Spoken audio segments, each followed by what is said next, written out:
Hello and welcome to Wednesday, September 16th from the 24th week in Ordinary Time of our liturgical calendar. I have a friend who for years would say, if you want to know what God's unconditional love is like, make sure you have a dog in your life. After all, dog spoken backwards is God. Now, I used to chuckle at that, and then about 7 years ago, a dog became a part of my life, and I now understand what she was saying all those years. Love. That's a big word. A word that most likely we use too often in too many circumstances that it has become watered down, both the power and the beauty of the word. In the first reading from today's liturgy, it's from Corinthians, and it's a scripture passage that I think would be familiar to many of us, and it's often used at weddings. What's interesting about this passage is the fact that it lists a whole bunch of things of what love is not. And then it describes what love is, but it has that list of what it is not. So I thought it would be nice for us to pray together a meditation about love. So if you want to push pause on the video for a moment and go find a piece of paper and a pen or pencil, or if you're somewhere that you can't find those things, that's no problem too. You can still continue in the meditation. But as I read the passage, I will stop at different points and ask some questions for our reflection. And I encourage you to write down any responses that you have along the way.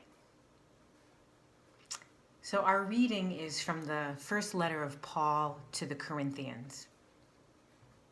Brothers and sisters, strive eagerly for the greatest spiritual gifts, and I shall show you still a more excellent way. If I speak in human and angelic tongues, but do not have love, I am a resounding gong or a clashing cymbal. If I have the gift of prophecy and comprehend all mysteries and all knowledge, if I have all faith so as to move mountains, but do not have love, I am nothing.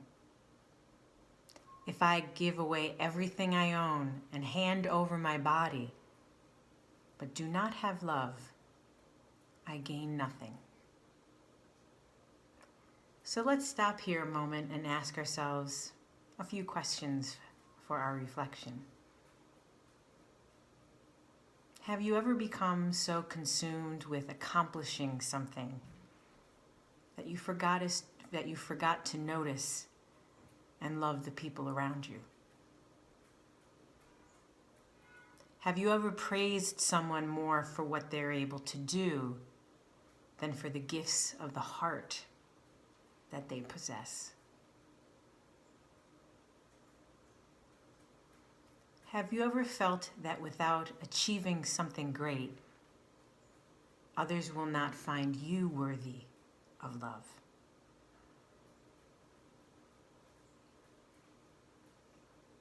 So take a moment to reflect on those ideas of accomplishment, achievement, which of course are all good things. But do we forget love in the process? The scripture continues, love is patient, love is kind. It is not jealous. Love is not pompous. It is not inflated. It is not rude. It does not seek its own interests, and it is not quick-tempered. It does not brood over injury. It does not rejoice over wrongdoing, but rejoices with the truth. So let's stop and think about What are some of the things that might trip us up? What are some barriers for us as we love others and ourselves? As I read the following words, jot down any word that you might struggle with in your own life. Do you struggle with being unkind, impatient, jealous, self-consumed, rude, selfish, holding grudges, and being happy when someone might fail at something? At least for me, holding a grudge is something that I struggle with. I hold on to the past instead of being present in the moment and trusting in what's possible for the future. In doing this, I don't open up my heart to learn new parts about loving or new ideas about other people. I get stuck right where I am. How about you? Where do you struggle as you learn how to love? What are some of the things that have tripped you up along the way?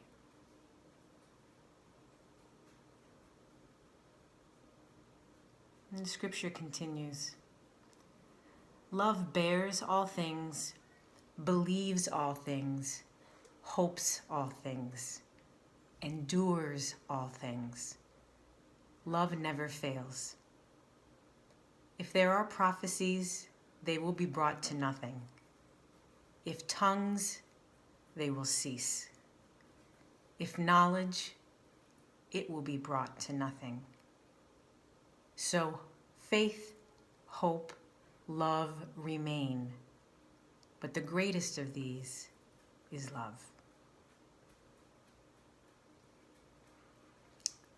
Let's stop a moment and think about the people that you've known in your own life. Could be somebody who's right in your life at this moment, or somebody you knew a long time ago, or maybe somebody who has deceased. But who are the examples of love for you? Someone whose love is hopeful and trusting and patient and compassionate and unfailing. Write down their names so that they can become witnesses of how you are striving to be a person of love.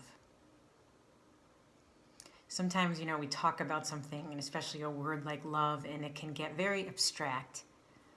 But remembering people and concrete examples of love can really ignite something within us. And they remind us of who we want to be, how we want to love. So whatever you wrote down there, and maybe this is something you want to continue to reflect on through the day and jot down some ideas, but put the paper somewhere that you know that you'll see it from time to time. And let it be a means to check in with yourself as you continue to grow in the capacity of being a loving person.